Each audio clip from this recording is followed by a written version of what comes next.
privilege for me to be here in the midst of all of you.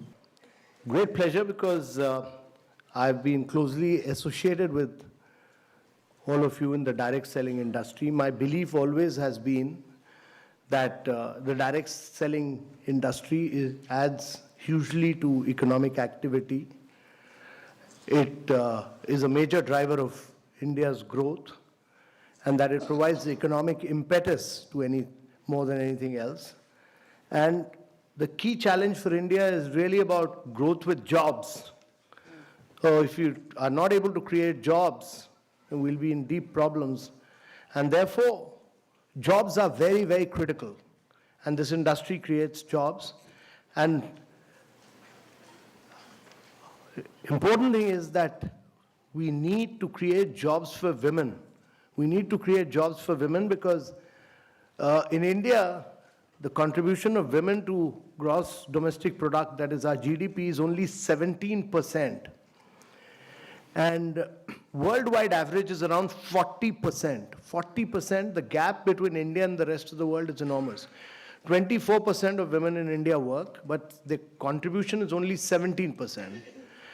And unless and until we don't,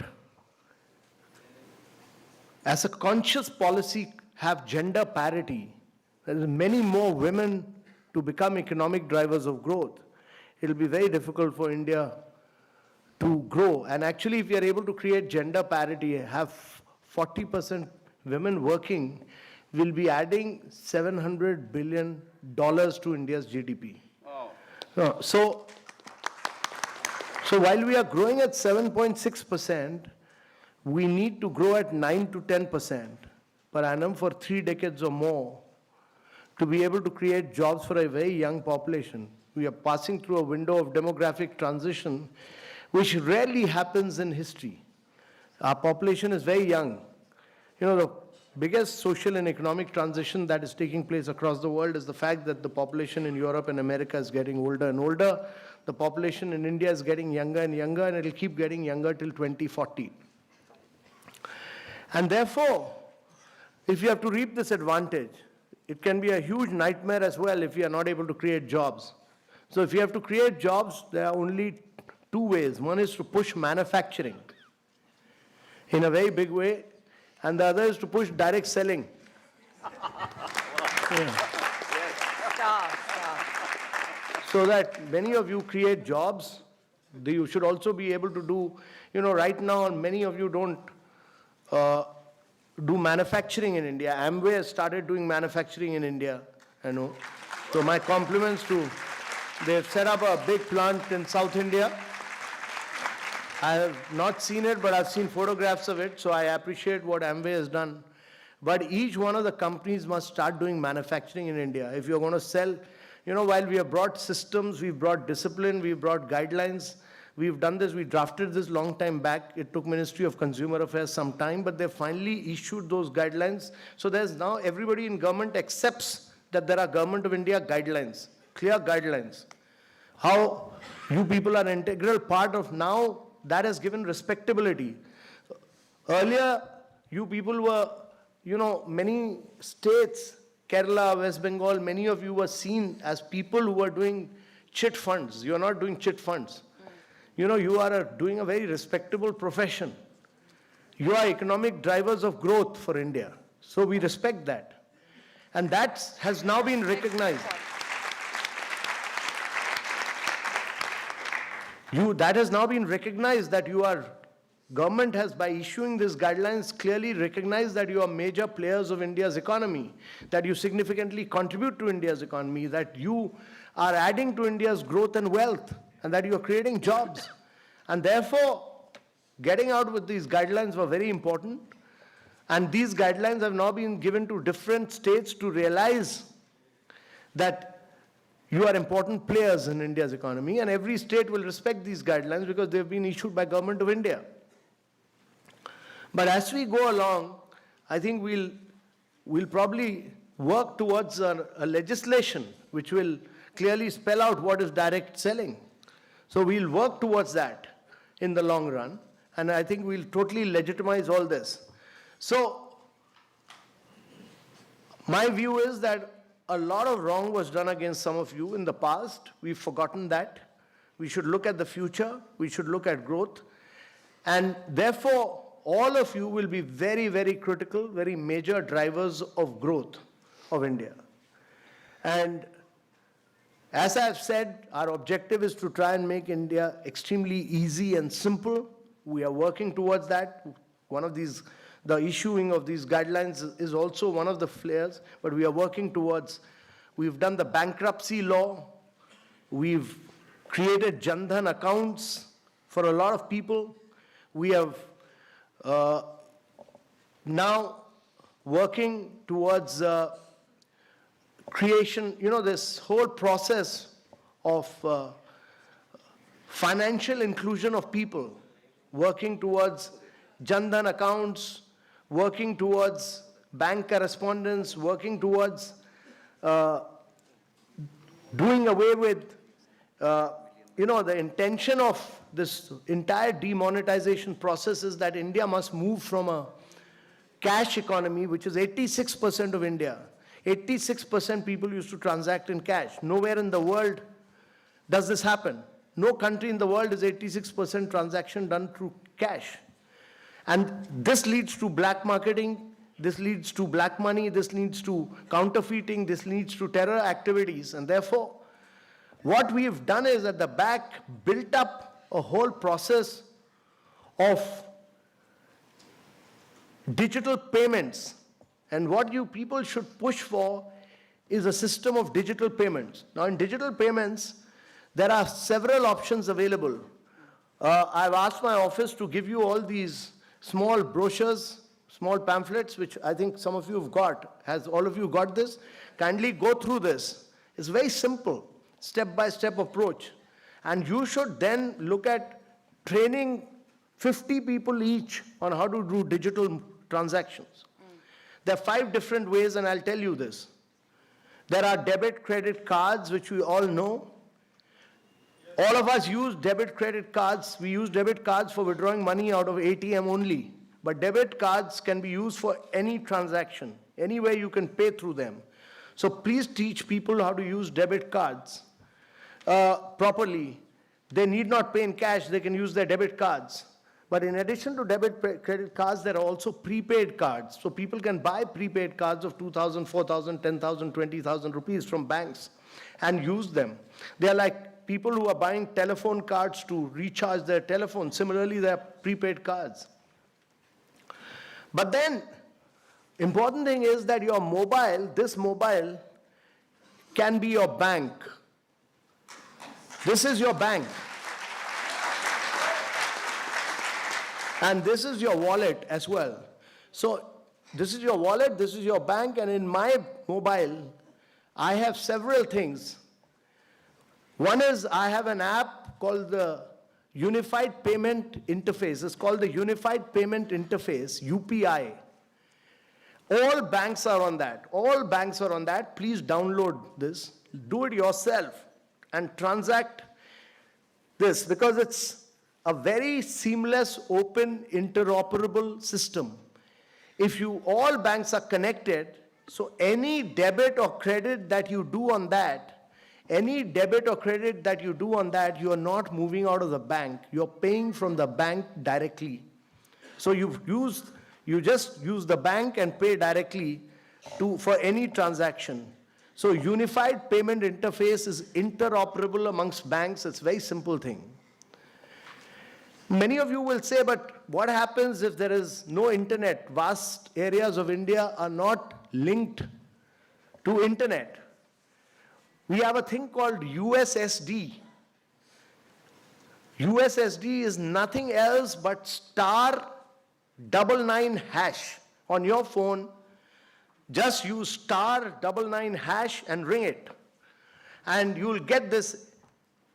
And on *99# on any part of India, on a GSM phone, you can actually do any debit or credit.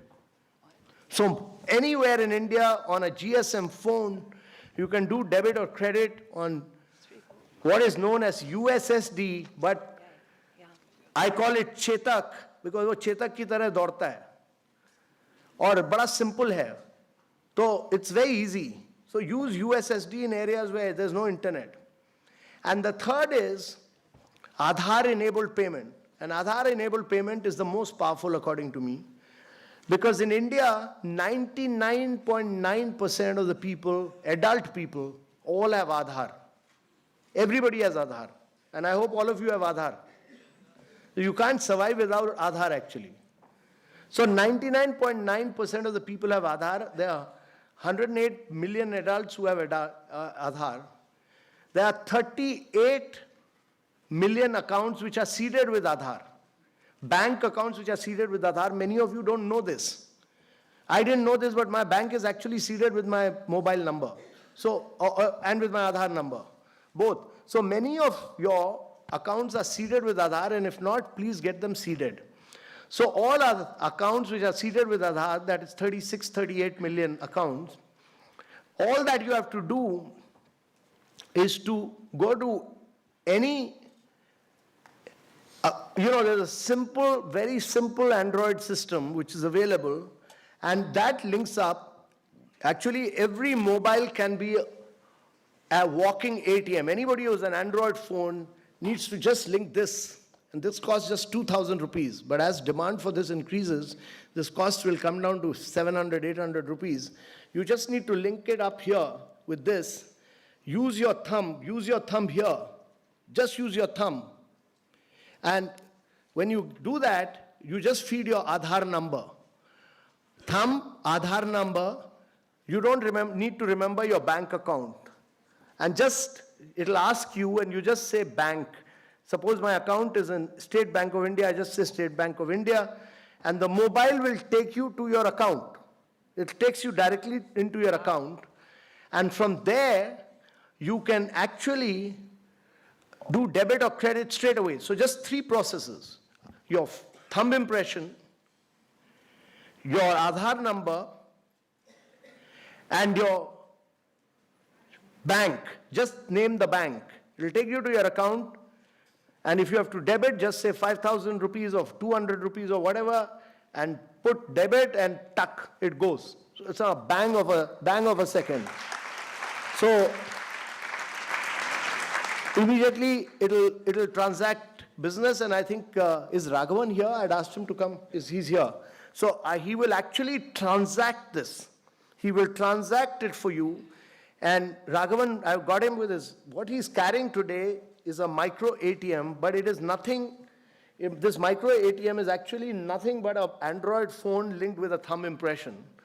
But this is just a micro ATM this is a mobile with a thumb impression, but in about 10 or 15 days, actually we are popularizing that every Android phone, you can buy this and this will become your all of you must become walking ATMs.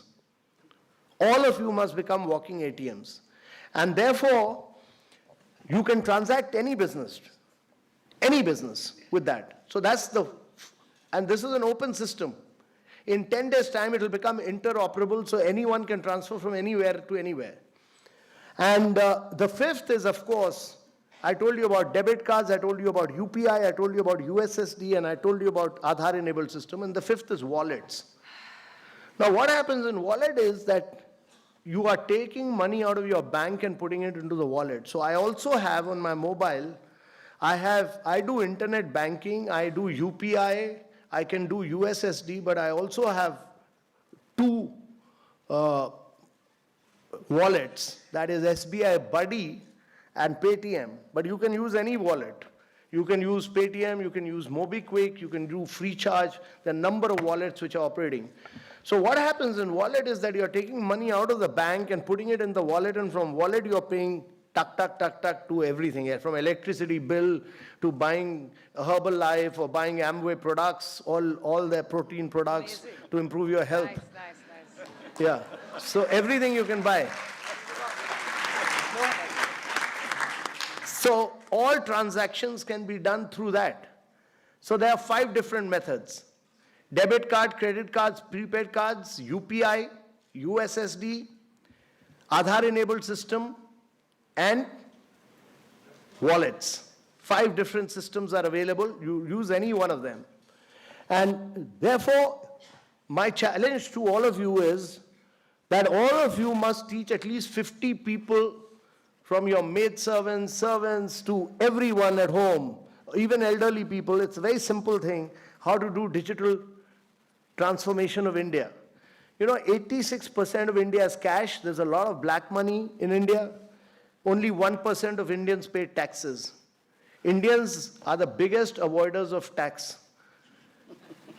We've mastered the art of not paying tax.